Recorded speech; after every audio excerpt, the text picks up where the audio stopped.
Friends, টিনার honeymoon টিনার honeymoon ধরে ফেলেছি আমরা সব সিআইডি, সে কুলাঙ্গাটা বলে না, সিআইডির টিম রেখেছি। কি প্রমাণ করতে এরা চাইছে তো আমি বুঝছি না। পরকীয়া প্রমাণিত হবার পরই তো তাকে বাড়ি থেকে বিতাড়িত করা হয়েছিল এবং তাকে বিতাড়িত করে গিমা দালালকে পোষা হয়েছে, তাই না? পরকীয়া তো মানে অলরেডি প্রমাণিত হয়ে গেছে, আবার কি প্রমাণ করতে এরা চাইছে? যাই হোক, টিনার হানিমুন কিন্তু আমি ধরে ফেলেছি। কি অদ্ভুত কথাবার্তা! মা রয়েছে, ঠাম্মি রয়েছে, সেখানে নাকি একটি রণদীপ্ত বাবু নামক পুরুষ ওদের সঙ্গে রয়েছে। এত রিল ছাড়ছে, এই যে আজকে জয় শ্রীরাম বলে একটা রিল ছেড়েছে, খুঁজে দেখুন দেখিনি কোথাও সেই মানুষটাকে পান কিনা। কোথায় একটা নীল চশমা, আর কোথায় একটা সিট খালি রয়েছে, তাতে ব্যাগ রাখা রয়েছে, সুতরাং বসে প্রমাণিত হয়ে গেল সেই মানুষটি সঙ্গে আছে, পরিবার সঙ্গে রয়েছে। এই জিনিসটার কোনো গুরুত্বই নেই। পরিবার তাকে সঙ্গে নিয়ে যাচ্ছে, ঠাম্মি রয়েছেন, মা রয়েছেন। অ্যাকচুয়ালি নিজের বাড়ির গুরুজনদের যারা সম্মান দেয় না, তারা অন্য বাড়ির গুরুজনদেরও সম্মান দেয়, ঠিক আছে? যেসব মানুষরা এই সমস্ত কথা বলে না, ধরে নিতে হবে তারা নিজের বাড়ির লোককে সম্মান দেয় না। আর একটা কথা, এসব কথা তো এদের মাথায় ঢুকবে না যারা বলছে, সে তাদের মাথায় ঢোকাবার জন্য একটা যুক্তি বলি, ঠিক আছে? একটা কথা ভাবুন তো, টিনা একটা ওয়েল নোন ফেস, তাই তো? সে বাসে করে ওপেনলি একটি মানুষের সাথে যাবে, যে নাকি তার পাশের সিটটা এসে বসেছে, কারণ ওই যে কাকাটি, সোনাই কাকা, সে ঘুরে ঘুরে বেড়াচ্ছে, ফাঁকা বাস পেয়ে সে নিজের সিটে এসে বসছে না, সেই সিটে লাগেজ রাখা রয়েছে, এবং সে নিজের সিটে এসে বসছে না মানে প্রমাণিত হয়ে গেল যে সেখানে তার গার্লফ্রেন্ড নিশ্চয়ই আছে। গার্লফ্রেন্ড থাকতে সে কেন এসে টিনা বা ঠাম্মির পাশে বসবে? সে তো গার্লফ্রেন্ডের পাশেই বসবে, ঠিক আছে? প্রথম কথা হচ্ছে, তার গার্লফ্রেন্ড যদি থেকেই থাকে, কি প্রমাণ করতে চাইছিস? কি প্রমাণ করতে চাইছিস? গ্রাম, সেটা ছোট্ট জায়গা, সেখানে যদি গার্লফ্রেন্ড থেকে থাকে তার বাবা মা নিশ্চয়ই জানছে, ঠিক আছে? গার্লফ্রেন্ড থাকলেই বা ক্ষতি কী আছে? ঠিক, যদিও আমি এই কথাটা মানছি না যে সেই গার্লফ্রেন্ডটি ওদের সঙ্গে গেছে, আমি জাস্ট যুক্তি দিচ্ছি, ঠিক আছে? যেহেতু সোনাই কাকা সিটটায় বসেনি, সুতরাং প্রমাণিত হয়ে গেল ওর গার্লফ্রেন্ডের সঙ্গে যাচ্ছে, তাই সে ঘুরে ঘুরে বেড়াচ্ছে, কারণ ও গার্লফ্রেন্ডের পাশে বসবে।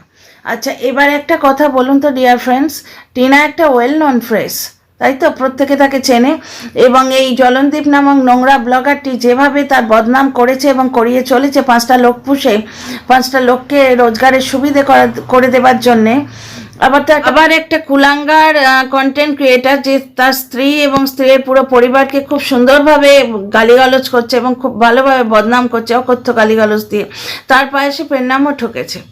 তো এই জলনদীপ নামক নোংরা ব্লগারের নোংরামির জন্যে বেঙ্গলি কমিউনিটিতে কেউ নেই এমন যে টিনাকে চেনে না, এবং টিনার যে অ্যালেজড বয়ফ্রেন্ড, রিউমার্ড বয়ফ্রেন্ড, তার ফটোটাও সারফেস করেছে, ঠিক আছে? এবং তার বোধহয় একটু দাঁত টাঁত ফাঁকা আছে, যার জন্য তার নাম দিয়েছে ফোকলা। যারা ফোকলা বলে ডাকছে তারা একবারে রূপসী এবং খুবই সুন্দর, তাদের চেহারায় কোনো ফাঁক ফোকর নেই, চেহারায় কোনো কমতি নেই, ঠিক আছে? যাই হোক, সেই পুরুষটি রণদীপ্ত বাবু, তিনিও ফেমাস হয়ে গেছেন মোটামুটি। তো একটা কথা বলুন তো, এরা যে এইভাবে ওপেনলি বাস জার্নি করবে, কেউ না কেউ দেখে ফেলবে না? কেউ না কেউ ফটো ক্লিক করবে না? কেউ না কেউ ফটো তুলে পোস্ট করে দেবে না? হ্যাঁ, বা রিল বানিয়ে নেবে না? কিরম বোকা বোকা কথাবার্তা, নিজেদের চ্যানেল চালানোর জন্যে ফালতু কতগুলো রিউমার কিভাবে রটানো হচ্ছে দেখো, যে টিনা নাকি তার অ্যালেজড বয়ফ্রেন্ডের সঙ্গে গেছে, যেখানে ঠাম্মি এবং মা উপস্থিত রয়েছেন। সেসব কথাবার্তা, সেসব যুক্তি এদের মাথায় ঢোকে না, কারণ এরা নিজেরা নিজেদের গুরুজনকে কোনোদিন সম্মান দেয়নি।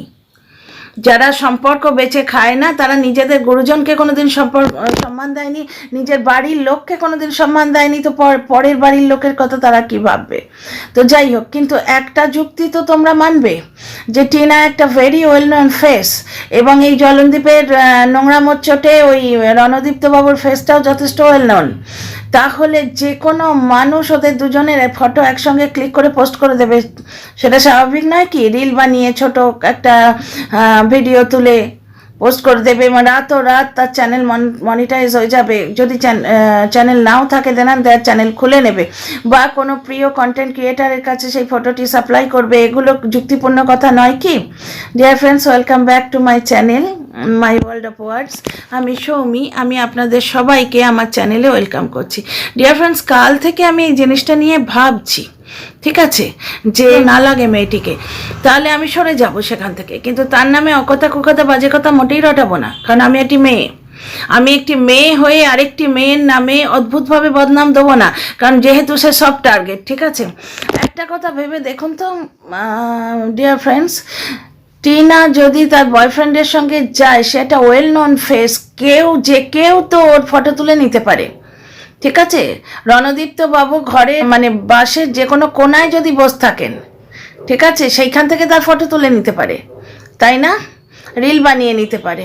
তাহলে ওপেনলি সে ডিভোর্সের আগে এইরকমভাবে মানুষটিকে নিয়ে ঘুরবে, যেখানে সে তার কাস্টাডির জন্য লড়ছে, ছেলের কাস্টাডির জন্য লড়ছে, এবং একতরফা ডিভোর্সের জন্য সে লড়ছে, সে মুক্তি চায়।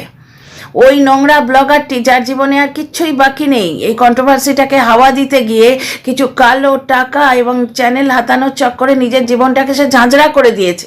তার জীবনে কিচ্ছু নেই। তার দিদির ছেলের পৈতে হচ্ছে, তাকে নেমন্তন্ন করেনি। এগুলো কিছু দর্শকের মতামত, যে তার দিদির ছেলের পৈতে হচ্ছে, তাকে নেমন্তন্ন করেনি, সেই জন্য সে কলকাতা থেকে পালিয়েছে, মানে ঘুরে ঘুরে বেড়াচ্ছে আর কি, খুঁজে বেড়াচ্ছে দূরবীন দিয়ে কোথায় কোন আত্মীয় আছে। কে তা অ্যাকচুয়ালি যে আত্মীয়রা তাকে ঢুকতে দেবে তাদের বাড়ি তো যাবে।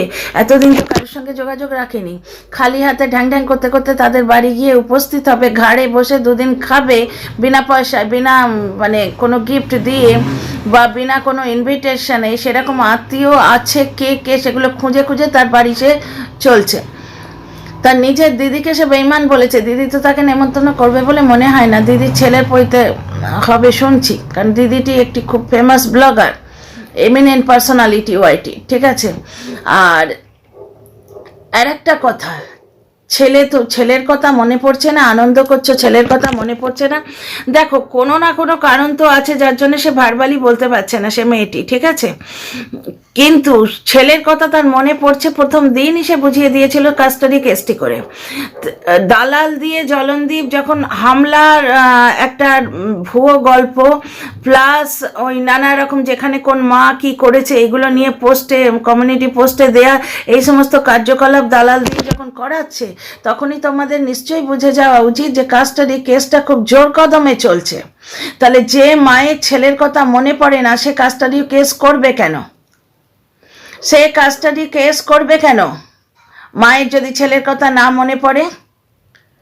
এবার কোনো কারণে তার মুখটি বেঁধে রাখা হয়েছে, কিন্তু তার হাতটি বাঁধা যায়নি। সেই একটা গান আছে না, আমার হাত বাঁধিবি পরাণ বাঁধিবি কেমনে, এই ছোট্ট মাটার পরাণটা কিন্তু বাঁধা যায়নি। সে ছেলের জন্য লড়ছে, সেই ছেলের জন্য লড়তে গিয়ে কত রকম পায়তারা হচ্ছে দেখছো না। কুলাঙ্গারকে দিয়ে গল্প রটানো হচ্ছে, দালালকে দিয়ে গল্প রটানো হচ্ছে, সব তো কাস্টাডি কেসের জন্যেই। আর বাপের কাছে কত ভালো আছে, মানে ইমিউনিটি ডিসঅর্ডার দেখেই তো তোমরা বুঝতে পারছো। কিন্তু ওই তরফের কোনো কন্টেন্ট ক্রিয়েটার আঙুল দেখায় না, ঠিক আছে, কোনো রকম আঙুল দেখায় না। তারাও তো কন্ট্রোভার্সি ক্রিয়েটার, তাদেরও তো সত্য কথা বলার দরকার, তাই না? মানে নেগেটিভ পজিটিভ দুটোই বলার দরকার, তাই না? কেউ দেখায় না। মেঝেতে বাচ্চাটাকে শোয়ানো হলো, বাড়িতে দুটো খাট থাকা সত্ত্বেও শীতের সময়, কেউ বলেনি। যাই হোক, যে টপিকে ফিরে আসি, টিনা নাকি তার অ্যালেজ বয়ফ্রেন্ডের সঙ্গে ঘুরতে যাচ্ছে, ঠিক আছে, রাস্তায় এত লোক, কেউ তার ফটো তুলবে না, ঠিক আছে। আর একটা জিনিস বলো তো, একটি কন্টেন্ট ক্রিয়েটার দুটো নাম সারফেস করে দিয়েছে। কি নাম? সৌরভ সরকার, তন্ময় সরকার, এবং বলে বেশ ভালো ভিউ কামালো। এই নাম দুটি হয়তো অ্যালেজড বয়ফ্রেন্ডের কেউ হয়, তাই এটা কি খুব রকেট সায়েন্স? ওই বয়ফ্রেন্ডটি ওইখানে থাকেন, রিওমার্ড বয়ফ্রেন্ড, রিওমার্ড। উনি কিন্তু বলেছেন যে আমি কি এই মেয়েটির ঠেকা নিয়ে রেখেছি, কল রেকর্ডে আমরা সেটা শুনেছি। যদি কল রেকর্ডটা সত্যি হয়, আমার তো ফেক লাগছে। তো যাই হোক, সেই লোকটির কোনো আত্মীয় স্বজনের নাম বার করে আনা, এটা কি খুব শক্ত ব্যাপার? খুবই শক্ত ব্যাপার এটা। ওই অঞ্চলের আশপাশে যারা আছে, সেই বাড়িটা যারা চেনে, সেখানে ওই জায়গাটা দেখেই যদি বলে এই বাড়িতে কে থাকে, দু চারজনের নাম বলো, তো নামগুলো তারা বলে দেবে। ঠিক আছে, এখানে যে অনেক কন্টেন্ট ক্রিয়েটারের নিজেদের মধ্যে দোস্তি আছে, ফোনে কথা বলে, হোয়াটসঅ্যাপে কথা বলে, তারা তো তাদের বাড়ির লোকের নাম জানে না? তো কোনো কারুর বাড়ির লোকের নাম জানা, সেটা কি বিরাট একটা রকেট সায়েন্স? বলতো ওকে অমুককে তমুককে এইরকম বলে থামনেল দিয়ে বেশ ভালো হাজার হাজার ভিউ কামিয়ে নিয়ে চলে যাচ্ছে। সব কিছুই ভিউয়ের খেলা ডিয়ার ফ্রেন্ডস, সব কিছুই ইজি মানি। এবং ইজি মানি কামাবার চক্করে এরা এথিক্স ভুলে গেছে, মানবিকতা ভুলে গেছে, নৈতিকতা ভুলে গেছে। যে কাজ হচ্ছে একটি মানুষকে নিয়ে, কোনো নির্জীব বস্তুকে নিয়ে নয়। কিছুটা সেন্সিটিভিটি রাখা উচিত। যে মহিলাটি এইরকম বলছে অমুক সরকারকে আর তমুক সরকারকে, তার একটি চ্যানেল উড়ে গেছিল, এটি নতুন চ্যানেল। কন্ট্রোভার্সি ক্রিয়েটারের কাজ কি? কন্ট্রোভার্সি ক্রিয়েটারের কাজ হচ্ছে ব্লগে যা দেখবো তাই বলবো। ঠিক আছে, ব্লগে যেটা দেখানো হয়নি সেটা তো বলবো না। যে বলে সে ভার্চুয়ালি নিজের এথিক্যাল ভিউ পয়েন্ট থেকে নিজেই নিজেকে নামিয়ে দেয়। See you in the next video.